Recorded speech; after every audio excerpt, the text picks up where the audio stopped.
Hi friends, welcome to my channel. ఈరోజైతే బోటి fry ఎలా చేయాలో చూపించబోతున్నాను. దానికోసం నేను ఒక పావు కిలో వరకు బోటి తీసుకొని దాన్ని శుభ్రంగా చేసామండి. ఆల్రెడీ మొత్తం దాంట్లో ఏమి లేకుండా హాట్ వాటర్ పెట్టి క్లీన్ చేసాము. ఇప్పుడు కుక్కర్లో వేసి ఉడకబెట్టేసుకుందాము.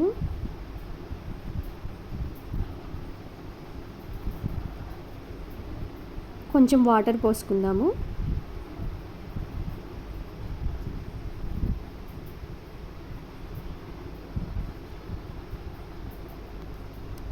కొంచెం వాటర్ పోసుకొని కొంచెం పసుపు, కొంచెం సాల్ట్ వేసుకొని కుక్కర్ మూత పెట్టేసి ఒక 7-8 విజిల్ వచ్చే వరకు ఉంచేసుకొని స్టవ్ ఆఫ్ చేసుకుందాము. సో ఇలా ఉడకపెట్టుకోవడం వల్ల ఫ్రై చేసేటప్పుడు తొందరగా ఉడికిపోతుంది.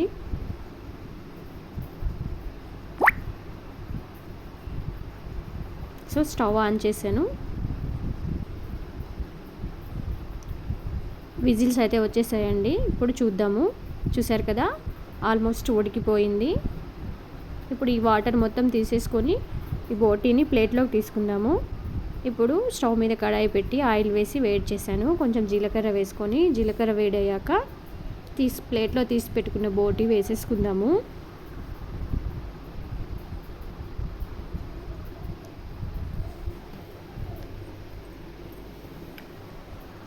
వేసుకున్నాక ఒకసారి కలుపుకుందాము.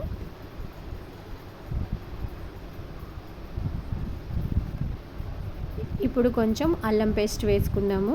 అల్లం పేస్ట్ పచ్చివాసన పోయే వరకు ఫ్రై చేసుకుందాము.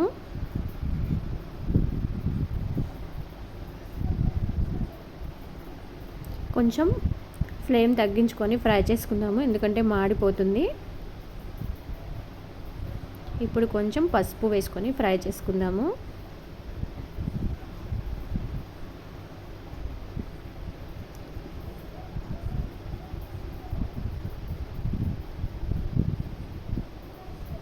ఇప్పుడు కొంచెం సాల్ట్ వేసుకుందాము. సాల్ట్ అయితే ఇందాక ఆల్రెడీ మనం బాయిల్ చేసేటప్పుడు వేసుకున్నాము కదా. ఇప్పుడు చూసి వేసుకోవాలి. సరిపోకపోతే తర్వాత టేస్ట్ చూసాక వేసుకోవచ్చు. చూసారు కదా ఎలా ఫ్రై అయిపోతుందో. ఇప్పుడు కొంచెం ధనియా పౌడర్ వేసుకొని కొద్దిసేపు ఫ్రై చేసుకుందాము. ఇదంతా కూడా తక్కువ ఫ్లేమ్ మీద చేసుకోవాలండి, హై ఫ్లేమ్ మీద చేసుకోకూడదు, మాడిపోతుంది. సో ఇప్పుడు ఒక స్పూన్ కారం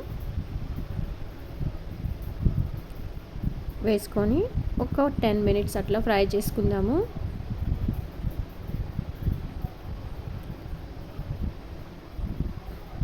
సో 10 మినిట్స్ అయిపోయిందండి. ఆల్రెడీ కొంచెం కొత్తిమీర కూడా చల్లాను.